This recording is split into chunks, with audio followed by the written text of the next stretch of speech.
Jadi tidak mungkin semalam ini hanya beberapa jam kita menuntaskan pengetahuan. Tapi Anda harus berjanji bahwa Anda akan meneruskan sinau bareng ini. Jadi misalnya di Polres, entah 3 bulan sekali, 2 bulan sekali, sebulan sekali, ada ngumpul pokoknya ngomongin sesuatu dan pasti nanti munculnya baik. Tapi pokoknya ada tradisi sinau bareng yang anak Ma'iyah, ngumpul di warung, nah iso ya adalah tema yang di sinau nih. Terutama yang berkaitan dengan problem masyarakat, misalnya angka perceraian tinggi di sini, gitu ya. Itu berarti ada yang salah dengan pengelolaan keluarga. Salahnya mungkin pada manajemennya, bisa pada filosofinya, bisa pada tujuan akidahnya dan seterusnya. Itu kita onceki bareng-bareng. Jadi saya mohon setiap kelompok membiasakan untuk belajar bersama. Kumpul itu jangan hanya ngobrol, kalau bisa ngobrol pun boleh sebagai metode, tapi ada sesuatu yang kita pelajari beneran. Nah malam ini hanya memulai, jadi hanya nyelupin jari-jari di air, tapi kita belum sampai masukin kaki, belum sampai berenang. Tapi kita harus berenang, karena mencari ilmu itu satu-satunya jalan untuk menyelamatkan masa depan kita. Pertama, misalnya saya nyicil begini, soal akhlak misalnya. Anda harus tahu posisi akhlak. Akhlak itu di atas hukum. Kalau hukum itu dipaksakan. Kalau akhlak itu lahir dari orangnya sendiri, jelas ya. Jadi mestinya negara ini bukan negara supremasi hukum, tapi supremasi moral atau supremasi keadilan. Jadi kalau supremasi hukum itu bukan yang tertinggi, karena hukum itu tidak dewasa. Hukum itu orang nyopet tidak ditanya kenapa nyopet, pokoknya nyopet salah dihukum. Maka hukum harus ada, tetapi hukum itu jangan diandalkan 100% karena ada di atasnya yang namanya akhlak. Itu satu poin. Nah akhlak itu di atasnya lagi namanya takwa. Kalau orang bertakwa sama Allah mesti akhlaknya beres, hukumnya beres. Gitu. Jadi berarti untuk mengetahui struktur takwa, akhlak, hukum atau fikih, itu berarti kita harus berpikir skala prioritas. Nah kebanyakan di Indonesia ini banyak keliru skala prioritas. Skala prioritas itu enggak repot-repot. Kalau Anda makan yang nomor 1 apanya? Nasi. Sambelnya utama apa tidak? Kalau dia utama berarti harus ada sambel dulu, nasinya enggak ada, enggak apa-apa gitu. Jadi kan nasi nomor 1, berarti dia primer. Kalau kerupuk sekunder. Nah jangan sampai dibalik. Misalnya NO, yang primer Islamnya apa NO-nya? Islamnya, terus jangan terus NO-nya jadi ngalahin Islam. Gara-gara tidak cocok sama HTI atau sama Muhammadiyah. Tetap nomor 1 Islamnya, bukan NO-nya, bukan Muhammadiyahnya. Dan di semua hal, dari makanan sampai organisasi, sampai politik, sampai apapun. Keluarga juga begitu. Ada keluarga, ada rumah tangga, beda. Bapak itu kepala keluarga, ibu kepala rumah tangga, harus ada pembagian tugas yang jelas. Banyak contohnya, itu sekedar untuk menjawab ini. Jadi nomor 2, sekolahan yang kita bikin itu kan dulu enggak ada. Yang disebut sekolahan itu schooling. Itu berarti kita niru orang barat. Sekolahan itu memang bukan media pendidikan tapi media pengajaran, hanya transfer ilmu dan pengetahuan. Tidak ada urusannya sama akhlak. Jadi kalau Anda bikin sekolahan, Anda harus bikin sendiri pelajaran akhlak itu, pendidikan akhlak. Sebab kalau nuruti kurikulum, enggak ada. Paling pengetahuan akhlak, tapi bukan praktek akhlak. Karena Anda enggak salah kalau Anda nuntut sekolahan itu mengutamakan akhlak, karena sekolahan itu mah dibikin tidak ada urusan sama akhlak. Saya kasih contoh. Kalau kiai menghamili santrinya, masih dianggap kiai enggak? Batal enggak kiainya? Kalau profesor doktor menghamili mahasiswanya, tetap profesor apa batal? Tetap profesor. Karena di kampus, di sekolahan modern tidak ada urusannya sama akhlak. Maling ya tetap profesor. Dokter, kalau dia korupsi tetap dokter, betul enggak? Nah jadi tolong jangan nuntut siapa-siapa.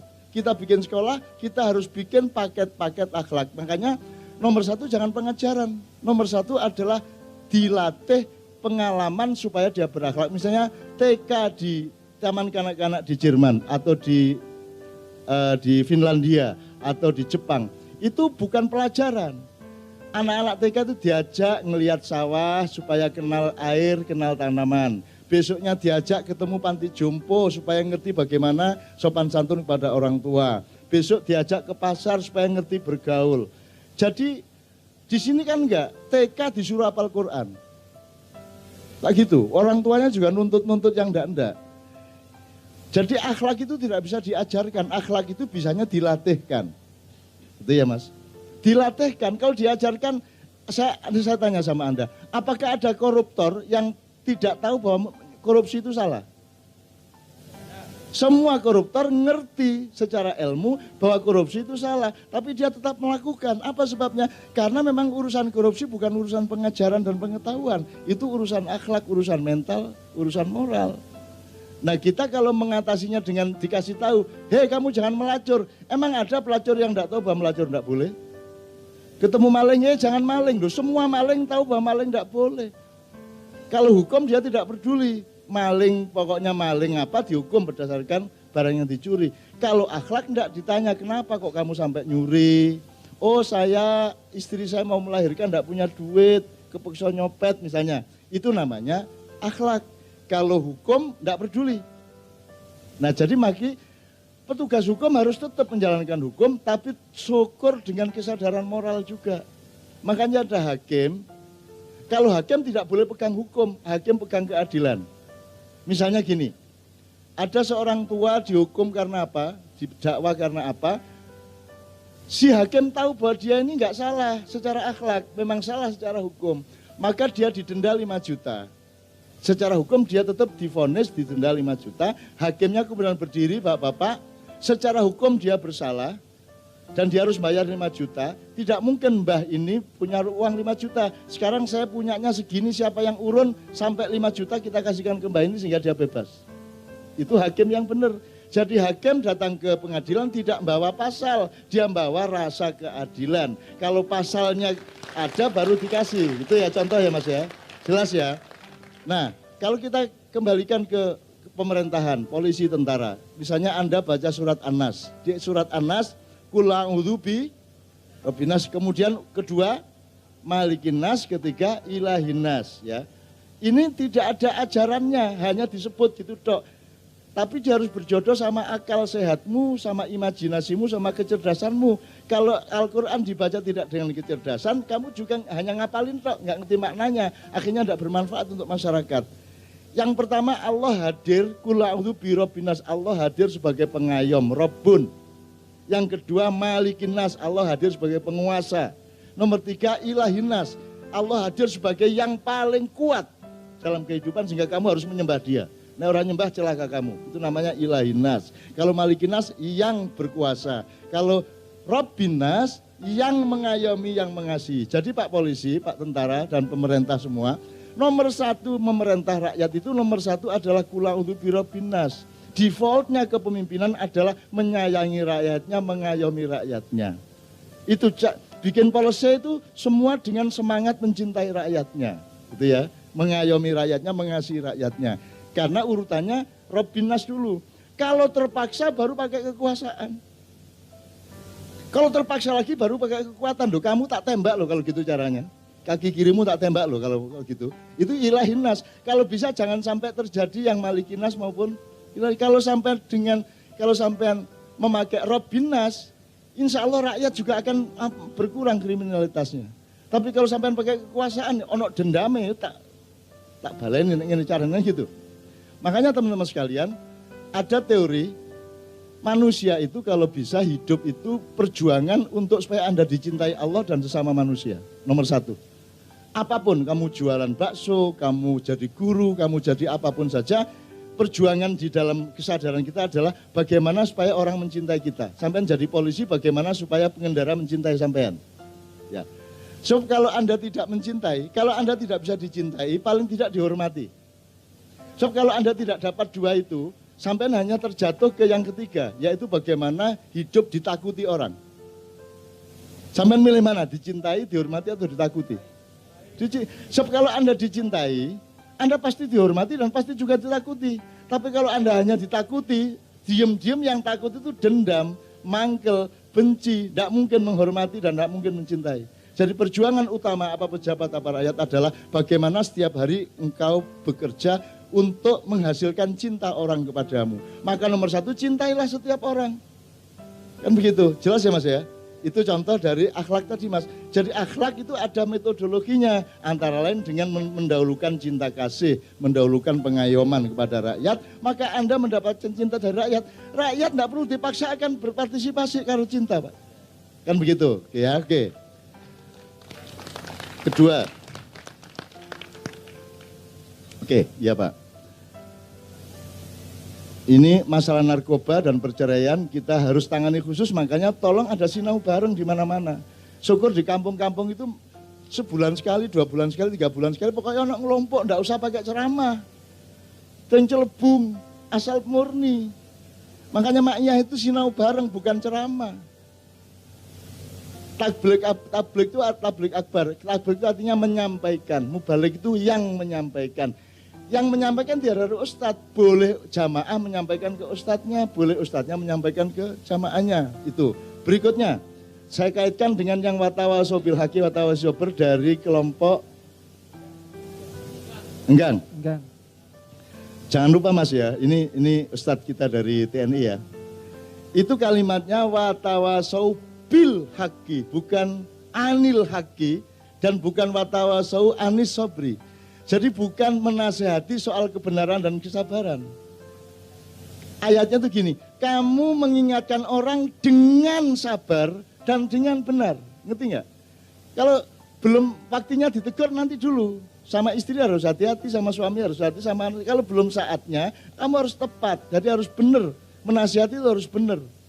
Jangan mentang benar, misalnya sholat tahajud itu benar, baik, terus kamu sikat semua orang suruh sholat tahajud. Loh, benar tidak benar itu ada tempatnya, tergantung tempatnya. Saya tanya, teletong benar apa salah? Teletong itu benar kalau dipakai untuk rabuk. Gitu loh, beol itu benar kalau di dalam WC. Nggak gerdu ya apa sampean? Betul enggak Mas? Bersuami istri, bersetubuh sama istri itu baik. Tapi tidak baiknya ada tempatnya. Dia baik kalau di kamar jangan sampai ketahuan anak dan pembantu. Lebih tidak, meskipun baik kayak apa bersuami istri, tapi kalau kamu di gerdu, pinggir jalan, di jembatan, jadi jelek. Jadi hidup itu benar salah jangan terlalu ngeyel. Karena benar belum tentu benar kalau tidak pada tempatnya, pada waktunya, pada konteks dan pada nuansanya. Kalau orang Jawa punya namanya empan, papan. Kalau yang soal jangan egosentris, Allah itu maha egosentris. Kalau selain Allah tidak boleh. Egosentris itu apa? Semua harus berdasarkan kepentinganku. Harus berdasarkan kemauanku, itu namanya egosentris. Pokoknya Indonesia harus gini menurut saya. Kalau tidak gini berarti kamu kafir, berarti kamu anti NKRI, kan gitu. Itu namanya egosentris. Yang berhak egosentris itu adalah yang punya. Sampean punya apa? Yang punya alam dan kehidupan siapa? Maka dia berhak egosentris, terserah dia. Sampean mau dikasih umur 30, 40, sakit, sakarepe Gusti Allah, gak ada ngatur-ngatur sampean. Sampean karek nganut, betul enggak? Dan kalau Allah membunuh orang, mematikan orang sehari 1000 di seluruh dunia, jangan disebut Allah adalah pembunuh berantai. Maha pembunuh. Karena tidak ada urusan bunuh-membunuh di dalam egosentrismenya Allah. Allah boleh egosentris, wong dia yang punya saham. Kalau di perusahaan Pak, siapa yang boleh menentukan perusahaan ini mau dagang apa, mau bagaimana, direkturnya siapa yang menentukan siapa? Pemilik saham. Hidup ini pemilik sahamnya siapa? Sampean punya saham apa? Sopo? Sampean kulak driji gak iso. Menumbuhkan rambut sendiri tidak bisa, ya toh Mas ya. Membagi kalori, energi dan semuanya di dalam tubuh kita kan wis malaikat, wis otomatis. Sampai tidak bisa. Bayangin kalau Allah menyerahkan itu sama Anda. Wis yang penting kontak kai panganan, atur-aturan dewe mati kamu. Betul enggak? Kita tuh enak tinggal makan diatur sendiri oleh syariat Allah di dalam tubuh kita. Maka yang boleh egosentris hanya Allah. Siapapun tidak boleh. Nabi Muhammad tidak boleh karena dia bukan pemilik saham. Tidak ada Nabi Muhammad kalau tidak ada Allah. Jadi Nabi Muhammad itu bukan pemilik agama, bukan pencipta agama. Semua orang barat baru 30 tahun tahu bahwa Muhammad itu bukan yang bikin Islam. Yang bikin Islam itu siapa? Allah. Nabi Muhammad itu cuman disuruh menyampaikan. Tapi pembikinnya Allah, pemilik sahamnya Allah, gitu kan? Penguasanya Allah. Nah ini kalau keliru, Anda pikir keropok itu adalah nasi, bertengkar kita. Enggak, ini cuman keropok, jangan dipertengkarkan. Keropok jangan diposisikan sebagai nasi. Atau kalau ya kan sudah jelas dari dulu, padi, beras, nasi. Saya tanya, NKRI itu padi apa beras apa nasi? Padi. Kalau padi bikinan Allah langsung. Beras atau nasi kan gitu. Lah iya. Tapi kan tetap padinya yang harus disadari. Kalau padi bikinan Allah langsung, tapi yang menumbuk padi jadi beras manusia. Yang ngeliwet beras menjadi nasi manusia. Nah Anda jangan mempertengkarkan nasi seolah-olah dia padi. NO bukan agama, agamanya Islam. Ngono lho, Rek. Jelas ya? Jadi kalau Anda diajak bertengkar, mundur dulu. Sebentar, maksudmu apa? Kok kamu ngomong begini? Berarti kamu salah paham. Yang primer itu agama, NO itu sekunder. NO enggak ada masalah. Yang harus ada Islam, betul enggak? Ngono lho, Rek. Nah, jadi kita jadi enggak Yesus-sentris. Dan enggak usah nyalain. NO enggak boleh nyalain Muhammadiyah, Muhammadiyah enggak boleh nyalain NO. Hanafi enggak boleh nyalain Syafi'i, Syafi'i enggak boleh nyalain Hambali. Ijtihad manusia itu tidak bisa dibatalkan oleh ijtihad yang lain. Yang tarawih 23 rakaat tidak usah ngolok-olokno sing 11 rakaat. Sing 11 rakaat tidak boleh marah-marah atau mengkafirkan yang 23 rakaat. Gitu loh, Mas. Karena kedua-duanya hasil ijtihad. Kedua-duanya bukan perintah Allah langsung. Rasulullah itu hanya sekali sholat jamaah, tarawih, sepanjang hidupnya. Jadi sebenarnya kalau ngomong bid'ah, Rasulullah itu, Anda semua itu bid'ah selama Ramadan, bareng nang masjid. Rasulullah cuma sekali kok, kamu sebulan penuh. Jadi ngomong bid'ah hati-hati, bid'ah itu apa? Dipelajari dulu, makanya sinau bareng. Bid'ah itu apa, radikalisme apa, dan seterusnya. Oke ya? Oke. Pokoknya saya ganggu dikit, Anda terusin sendiri dengan sinau bareng Anda. Kalau Anda nerusin itu, insya Allah Bulungan akan lebih cepat dewasa daripada Jakarta.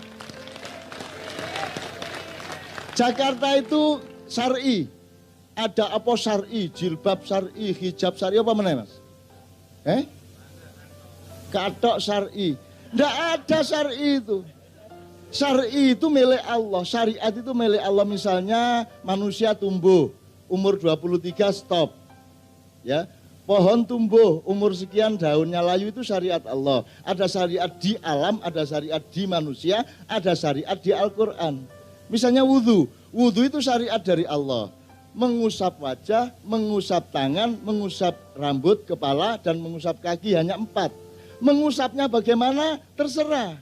Nah terus Imam Syafi'i dijadikan 6. Niat, membasuh wajah, tangan, rambut, terus nomor 5, nomor 6, tertib. Di Quran tidak ada tertib, tidak ada urut. Memang itu bagian dari akal manusia. Jadi yang wudhu cara Imam Syafi'i itu namanya fikih, bukan syariat. Jadi kalau ada bank syariat itu bukan bank syariat, itu bank fikih. Jadi itu nasi bukan padi, jelas ya Mas ya. Yang syariat itu padi. Kalau nasi itu tafsirnya manusia terhadap padi. Oh padi harus ditumbuk, oh padi harus diliwet, kan begitu. Itu namanya fikih. Jadi di Jakarta itu salah kata. Tidak ada syar'i itu. Yang ada fikih. Karena dia fikih. Termasuk hukum potong tangan. Katanya itu syar'i. Loh. Hukum potong tangan itu menurut Anda syar'i apa fikih? Atau istilah lain qot'i apa dhoni? Kalau qot'i itu kan tadi ngomong prasangka. Jadi Imam Syafi'i menyangka Islam itu begitu. Kalau Hanafi menyangka Islam begitu. Kalau MTA menyangka Islam begitu. Itu semua dhoni, bukan qot'i. Kalau qot'i langsung dari Allah. Gitu kan? Ada orang yang menyangka padi bisa dimakan langsung, ya enggak apa-apa, jangan marah. Jenenge jaran kepang. Kan gitu ya, Mas ya. Nah, itu bukan syar'i, yang di Jakarta itu fikhi. Kalau syar'i itu langsung dari Allah. Nah, tafsirnya manusia melalui jalan ijtihad boleh. Kalau benar dapat pahala 2, enggak benar dapat pahala 1. Dan dia tidak boleh dibatalkan oleh yang lainnya. Kalau menurut kamu sholat tarawih itu 23, ya sudah 23. Kalau masjidnya 11, ya kamu minggir sendiri, kamu terusin sendiri. Kalau masjidnya 23, kamu 11, ya kamu begitu 8 rakaat kamu minggir, witir sendiri gitu loh, gak usah macem-macem. Rewel saya gigi. Cuman akhir-akhir ini memang tarawih sudah tidak menjadi bahan konflik karena gak ada yang tarawih, segala masalah. Segaya apa kadek, bah 11, bah 23 enggak tarawih kok repot ya. Apa meneh kunut. Udah ndak ada masalah kunut ndak kunut wancane tangine jam 8 kok. Kunut apa kan gitu kan teman saya ya. Oke ya, jelas oke.